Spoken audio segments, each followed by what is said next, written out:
नमस्कार। श्री गणेशाय नमो नमः। सरस्वती नमस्तुभ्यं वरदे कामरूपिणी विद्यारंभम करिष्यामि सिद्धिर्भवतु मे सदा। शिव शक्ति को कोटि कोटि प्रणाम। मेरे श्रोतागण, मैं आज आपको कुंडली में ग्रहों की युति के बारे में जानकारी दे रही हूँ। 2 ग्रहों की युति क्या फल देती है, 2 ग्रहों की युति किस स्थान पे हो रही है, इस बारे में जानकारी दे रही हूँ।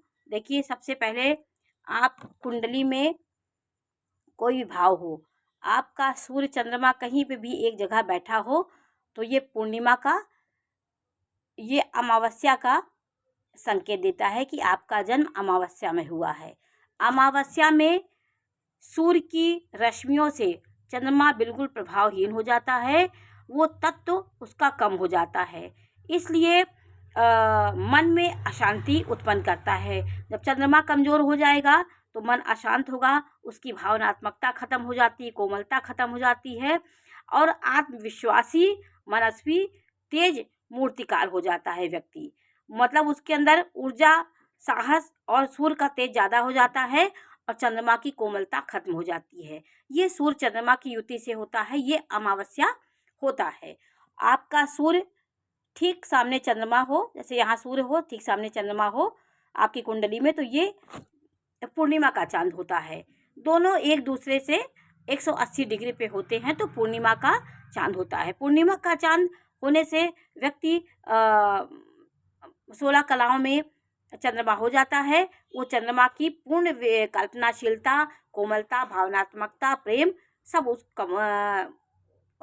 वो पूर्ण चंद्रमा में आ जाता है।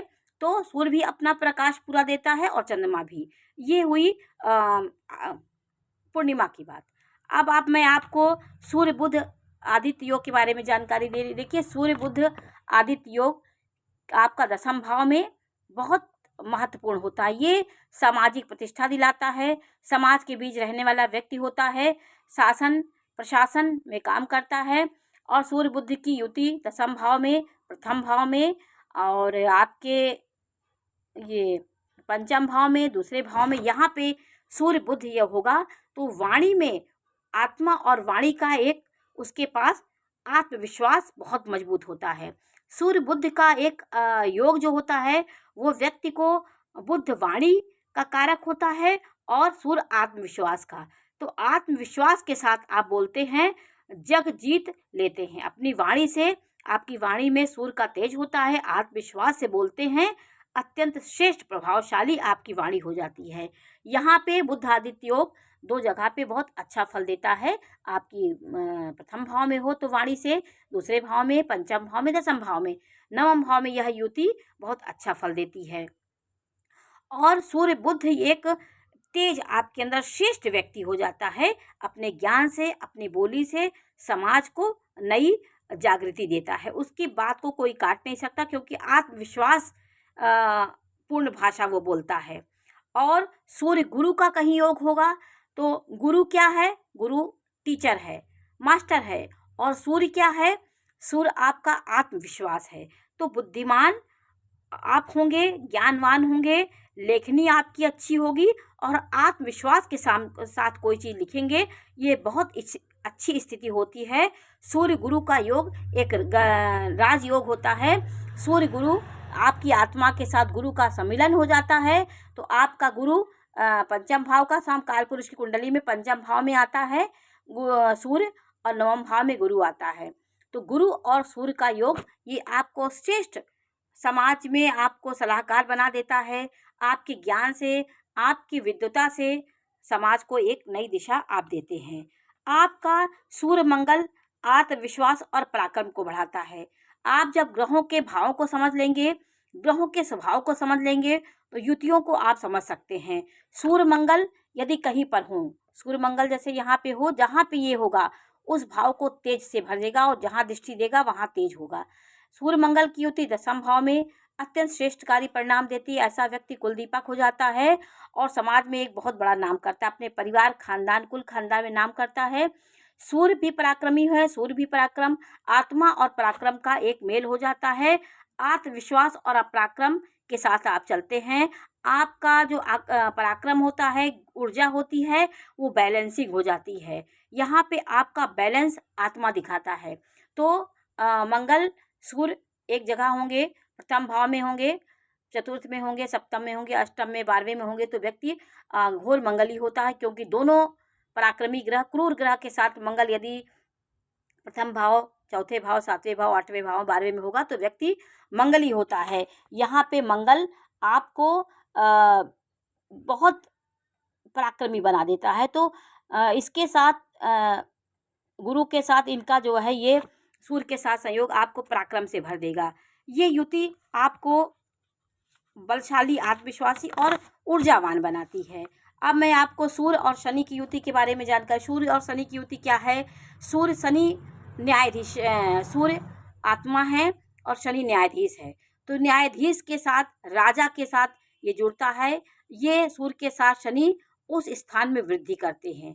पीड़ित हो तो आपका प्रपंच होता है, मतभेद होता है पिता से, और हर प्रकार की समस्याएं होती है। यहाँ पे सूर्य आपको, जो सूर्य की ऊर्जा होती है, शनि उसको न्यायाधीश का काम करता है। राजा के साथ न्यायाधीश का सम्मिलन हो जाता है। यहाँ पिता पुत्र से नहीं बनती कुछ चीज़ों में, और पिता के चीज़ों को आगे भी बढ़ाता है जातक, ऐसा भी माना गया है, होता है ज्योतिष में। और चंद्रमा और मंगल का जहाँ भी योग होगा, चंद्रमा मंगल जैसे यहाँ बैठे हों, प्रथम भाव में बैठे हों, चंद्र मंगल की युति। चंद्रमा क्या है? आपका कल्पना शक्ति है, आपकी प्रेम है और आपकी कोमलता है। तो मन और आपका मन पराक्रम एक साथ होने से तो मन में जो चाहते हैं उसे पा लेते हैं, क्योंकि पराक्रम आपके साथ जुड़ जाता है। तो मन, कल्पना होती है, कल्पना को कार्यान्वित करने के लिए आप पराक्रम करते हैं, उसी के अनुसार पराक्रम करते हैं, तो ये लक्ष्मी योग हो जाता है। चंद्रमा मंगल की युति यदि प्रथम भाव में 1 नंबर की राशि में हो तो यहाँ पे चंद्रमा उच्च का हो जाता है। मकर राशि में हो तो भी चंद्रमा उच्च का हो। यहाँ पे चंद्रमा मंगल की युति बहुत अच्छा फल देती है। नीच का मंगल हो जाए, जैसे 4 नंबर की राशि में हो गया, तो यहाँ पे मंगल नीच का हो जाता है। और बुध चंद्रमा का योग क्या होता है? मन को व्यक्त करने के लिए सफल व्यक्ति होता है। जैसे बुध कल्पना होती है, बुध एक कुमार ग्रह है, और चंद्रमा ये मन का कारक होता है। तो आपकी मन वाणी एक साथ हो गई। मन को व्यक्त करने के लिए आप वाणी का प्रयोग करते हैं। यहाँ भी वाणी आपकी कोमल हो जाती है, लेकिन यहाँ पे ये चंचल व्यक्ति को बना देता है। व्यक्ति अपनी बात पे ठोस निर्णय नहीं ले पाता और चंचलता उसके अंदर होती है। गुरु और चंद्रमा का युति कहीं पर भी यहाँ हो, गुरु उच्च का होकर के या चंद्रमा उच्च का होके बैठा हो केंद्र में, त्रिकोण केंद्र में, तो गज केसरी होता है। गुरु परिमार्जित ज्ञान होता है।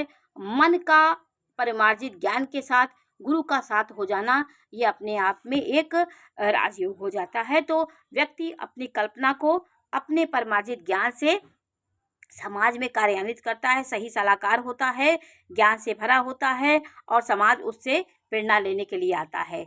चंद्रमा शुक्र एक जगह होंगे, जैसे चंद्रमा शुक्र कहीं पर भी बैठे हों, तो शुक्र चंद्रमा क्या होते हैं? भोगों की ओर आपका मन लगा रहता है। आप अपने सुखों की खोज में लगे रहते हैं, ख्याल करते हैं, ख्याली पुलाव पकाते हैं, गलत स्थिति में पड़ सकते हैं आप। मन उन्हीं चीज़ों में जाता है जो आपके विपरीत लिंग के प्रति आपका आकर्षण बढ़ जाता है। चंद्रमा आपके ये सांसारिक दुनिया में चंद्रमा आपका मन भटकाता है। शुक्र और चंद्रमा की युति आपको भोग विलास और ऐश्वर्य की दुनिया में रहने के लिए प्रेरित करता है। कल्पनाएं आपकी ऐश्वर्य की ओर चली जाएंगी। और चंद्रमा शनि क्या है? नाना प्रकार की भ्रांतियां आती हैं। चंद्रमा शनि एक विष दोष बना लेता है। यहाँ मन अशांत हो जाता है, क्योंकि चंद्रमा कोमलता का प्रतीक है और सफ़ेद है, उसमें काली छाया पड़ने से मन को अशांत कर देता है। मन निरंतर आपका अशांत रहता है। इसलिए जिस प्रकार की अगर स्थिति आपकी कुंडली में है चंद्रमा शनि की, तो आपको शिव जी की आराधना निरंतर करना चाहिए। आपको सफ़ेद चीज़ों का ध्यान देना चाहिए। चंद्रमा को सही करने के लिए भगवान शिव की आराधना निरंतर आप शिवलिंग पर जलाभिषेक करने जाइए मंदिर में। यदि मंदिर नहीं जा पाते हैं तो छोटी सी शिवलिंग घर में रखिए और लगातार दूध की धारा उसमें सोमवार को आप निरंतर शिव जी के संपर्क में रहेंगे, शिवाष्टक पढ़ेंगे, और जितना हो सके आप भोले बाबा की आराधना में जुटेंगे, तो आपका शनि और ये जो दोष होता है वो दूर होगा। इसी प्रकार आपकी कुंडली में गुरु और शुक्र का जो सामंजस्य होता है, गुरु और शुक्र का जो सामंजस्य होता है वो आपको विचारणीय बना देता है। आप विचार हर चीज़ का बैलेंस बना करके काम करते हैं, विचार ज़्यादा आप करते हैं, आगा पीछा सोचते हैं, जिससे आपका मन भौतिकता की ओर और आध्यात्मिक की ओर, दोनों की ओर आपका मन होता है। यहाँ पर ये देखना है कि आपका शुक्र और गुरु कितनी डिग्री पे हैं, इनका बल, किसका बल ज़्यादा है। जिसका बल ज़्यादा होगा, गुरु के बलाबल ज़्यादा होगा, तो आप ज्ञान की ओर ज़्यादा भागेंगे, और शुक्र का बलाबल ज़्यादा बल ज़्यादा होगा तो यहाँ पे आप सुखों की ओर भागेगा मन आपका। तो यहाँ बैलेंस बना के आपको चलने की ज़रूरत है। सुख होने के बाद भी आप ज्ञान की ओर जाएंगे यदि आपका गुरु प्रबल है तो। इसी प्रकार कई ग्रहों का देखा जाता है, बुध और शुक्र का कहीं योग होता है तो ये लक्ष्मी योग बनाता है। बुध और शुक्र ये लक्ष्मीवान आपको बनाते हैं, क्योंकि ये नारायण है। बुध और शुक्र लक्ष्मी है, तो दोनों का योग आपको लक्ष्मीवान बनाता है। ये प्रथम भाव में, आपके दूसरे भाव में हो जाए तो वाणी से आप बहुत अच्छे हो जाते हैं। आपकी वाणी मधुर होती, किसी को भी आप चोट लगने वाली भाषा नहीं बोलते, अच्छा बोलते हैं। वाणी का आपके अंदर हो जाता है। बुध और गुरु का कहीं भी योग होगा तो बुध गुरु क्या है, वाणी है बुध, और गुरु ज्ञान है। तो वाणी और ज्ञान का सम्मिलन होने से भविष्य को देखने की आपके अंदर एक भविष्यवक्ता हो जाते हैं। ज्ञान है दोनों का, भविष्य को देख के आप कार्य करते हैं, और यहाँ आपके भी बोलने की क्षमता हो, बोलने में आपके ज्ञान झलकता है। शुक्र और शनि कहीं पर होंगे, शुक्र शनि का योग होता है, जातक को तेज को कमजोर कर देता। दोनों का जो अति मित्र हैं, शुक्र शनि दोनों तेज एक साथ अगर हो जाए तो आपका प्रभाव शनि राजयोग भंग कर देता है। यहाँ पे शनि आपको भटकाता है, आपको रूढ़ियों से हटाता है। आप विरोध करने लगेंगे, रूढ़ियों को विरोध करने वाले हो जाएंगे। यहाँ कहीं ना कहीं आपको सामाजिक भी बनाता है, लेकिन कहीं ना कहीं चारित्रिक कमजोरी आपको देता है। उसी प्रकार मंगल और शुक्र का जो योग होता है, आप मंगल शुक्र का कहीं भी योग होगा आपकी कुंडली में, तो यहाँ पे ये आपको अपने प्रेम को पाने के लिए आप पराक्रम करेंगे। तो आपको पराक्रम, दो विवाह, दो भावनाओं का बंधन होता है, इसमें मंगल का पराक्रम का कोई काम नहीं होता है। आप अपनी ज़बरदस्ती से किसी चीज़ को प्राप्त करेंगे तो दूसरा व्यक्ति उसको समझ नहीं, आप उसके बारे में नहीं समझती, तो आपका ये पारिवारिक जीवन में कहीं ना कहीं शंका पैदा करता है, चारित्रिक दोष भी देता है। यदि इसमें राहु की दृष्टि हो गई तो निश्चित रूप से आपका चारित्रिक पतन हो जाता है, कहीं ना कहीं आप भटक जाते हैं जीवन में। तो ग्रहों के उत्पात से ही व्यक्ति कार्य करता है, उन्हीं के अनुसार हम चलते हैं। ग्रहों की ये जो माया है, ये हर व्यक्ति को घुमा रही है। इस माया के ग्रहों के ही योग से हम गलत होते हैं, हमारा मन अच्छा होता है, हम अच्छी की ओर जाते हैं, हमारे ग्रह अच्छे होते हैं तो हमें अच्छे की ओर ले जाते हैं। हम राहु और मंगल का कहीं योग होगा 6, 8, 12 में, तो व्यक्ति जेल तक जाने की नौबत आ जाती, वो अनावश्यक अपने पराक्रम को बर्बाद करेगा। राहु उसे भटकाता है। राहु किसी ग्रह के साथ होता है, उसकी शक्ति को हर लेता है। जैसे मंगल के साथ होगा तो उसकी पराक्रम को हर लेगा, और अपनी दिशा निर्देश षड्यंत्र उसके अंदर डालता है, तो अपने पराक्रम को गलत जगह वो इस्तेमाल करता है। अपने पराक्रम को लड़ाई झगड़ा झंझट में फंसा लेता है, अनावश्यक वाद कर लेगा। राहु प्रपंच देता है, गुरु के साथ गुरु की शक्ति को छीन लेगा, वहाँ पे वो षड्यंत्रकारी दिमाग भर देगा, गुरु अपनी शक्तिहीन हो जाता है। यही राहु का काम है। राहु को जिस दिन आप समझेंगे, तो किसी ग्रह के साथ राहु होगा तो आप उसको समझ जाएंगे। केतु, यदि आपके 7वें भाव में केतु नीच का हो, वृश्चिक राशि का, मिथुन राशि का केतु हो गया, तो ये आपके वैवाहिक जीवन में उथल पुथल डालता है।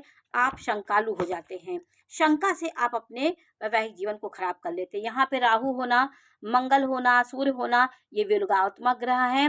मंगल सूर्य होगा तो ईगो के कारण आप अपने वैवाहिक जीवन को खराब कर लेते हैं। ये सब हमारे ज्योतिष शास्त्र में ग्रहों के से हमारे भाव, किस भाव किसका कारक है, 7वां भाव पति पत्नी कारक, यहाँ पे राहु होगा, सूर्य राहु हुआ तो ये बंधन में नहीं बंधने देते, विलगाव करते हैं पति पत्नी को। सब बहुत प्रेम होने के कारण भी किसी बात से लेकर के विलगाव हो जाता है, यह प्रपंच कर देता है, शक डाल देता है। केतु होगा तो अपने पत्नी को आप इतना दबाव में रखना चाहेंगे कि उससे आपका जीवन खराब हो जाता है, शंका करने लगेंगे, संदेह उत्पन्न करता है। ये सब चीज़ें पापी ग्रहों से होती हैं। और यहाँ पे यदि शुभ ग्रहों की दृष्टि पड़ जाए सप्तम भाव में तो ये सब चीज़ें थोड़ा कम हो जाती हैं, लेकिन अपना असर देती हैं। तो आज हमने आपको ग्रहों की युति के बारे में जानकारी दी। जानकारी कैसी लगी हमें अवश्य बताइए। चैनल लाइक करें, सब्सक्राइब करें। मैं इसी प्रकार की जानकारी देती रहूँगी। नमस्कार।